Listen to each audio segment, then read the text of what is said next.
Título: O eco das lápides. A velha mansão Autorno erguia-se, imponente e sombria, no topo de uma colina castigada pelo vento. Suas paredes de pedra, cobertas de areia e musgo, pareciam sussurrar segredos esquecidos, ecos de um passado turbulento. A família Miller, buscando um novo começo, havia adquirido a propriedade a um preço irrisório, ignorando as advertências dos moradores locais sobre sua sinistra reputação. A Casa dos Gritos, a chamavam, um nome que logo ressoaria com terror em suas próprias vidas. Desde a primeira noite, a tranquilidade foi uma miragem. Sussurros indistinguíveis se filtravam através das paredes, como lamentos distantes.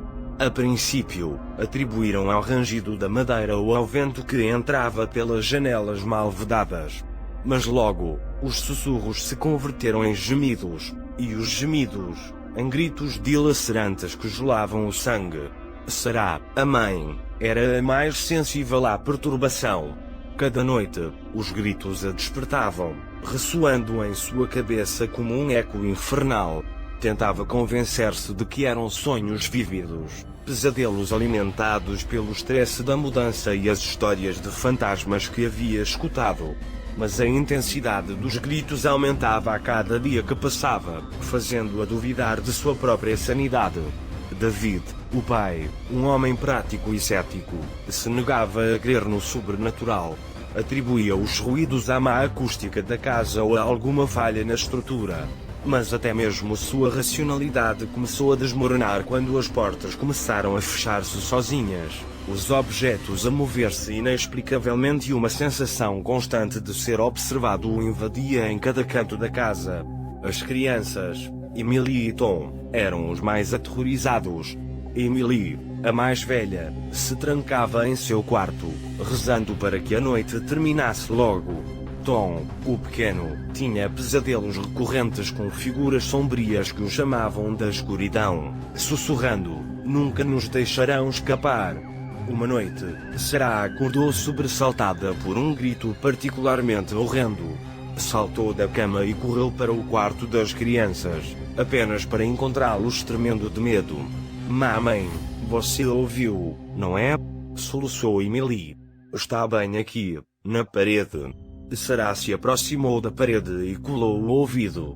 A princípio, apenas escutou o silêncio opressivo da noite.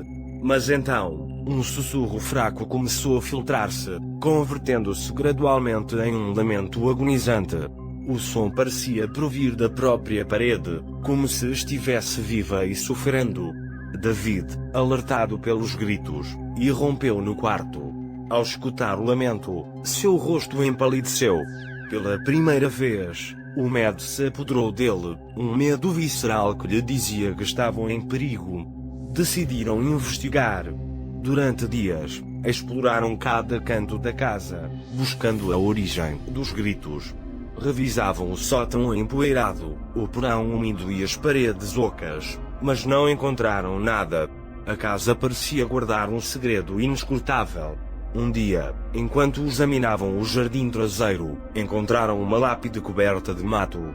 Ao limpá-la, descobriram um nome gravado na pedra: Elias Autorne, o antigo dono da mansão.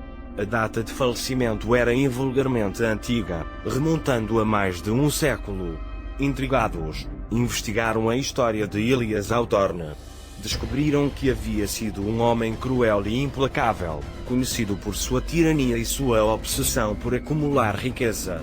Rumorava-se que havia assassinado vários de seus trabalhadores e escravizado suas famílias.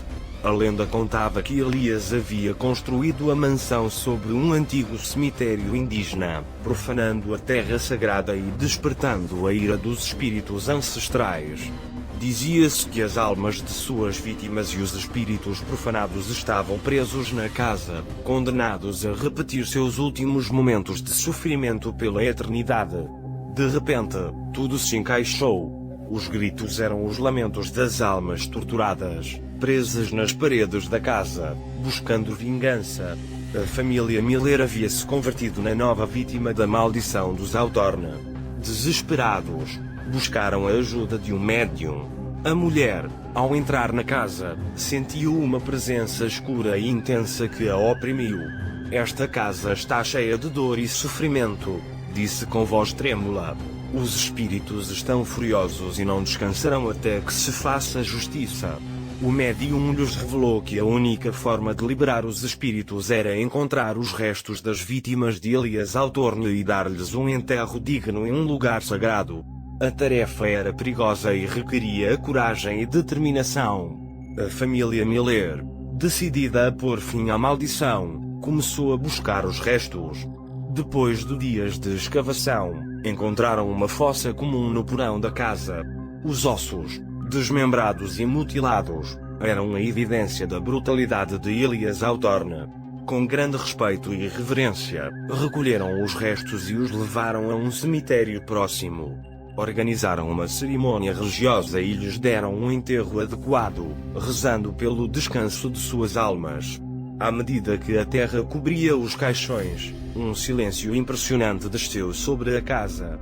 Os gritos cessaram, as portas deixaram de fechar-se sozinhas e a sensação de opressão desapareceu. A maldição dos Altorne havia sido quebrada. No entanto, a paz não durou muito. Uma noite, Sarah acordou com um sussurro em seu ouvido. "Obrigado", dizia a voz, suave, mas inconfundível. "Mas nunca nos deixarão escapar totalmente." Sarah se sentou na cama, tremendo de medo. Sabia que os espíritos haviam encontrado a paz, mas também sabia que a casa sempre estaria marcada por sua presença. Os ecos do passado permaneceriam, recordando-lhes constantemente o horror que haviam vivido. A família Miller decidiu mudar-se. Venderam a mansão a um preço ainda mais baixo do que a haviam comprado, sem revelar a verdadeira razão de sua partida. Sabiam que a Casa dos Gritos seguiria esperando sua próxima vítima, perpetuando o ciclo de terror e sofrimento. Enquanto se afastavam da mansão, Sarah olhou pela janela. Na escuridão da noite, viu uma figura sombria de pé na janela do sótão. Era Elias Altorne, observando-os com um sorriso malévolo. A maldição, ainda que mitigada, nunca desapareceria por completo. Sempre ficaria um eco das lápides, uma lembrança constante de que alguns lugares estão amaldiçoados para sempre.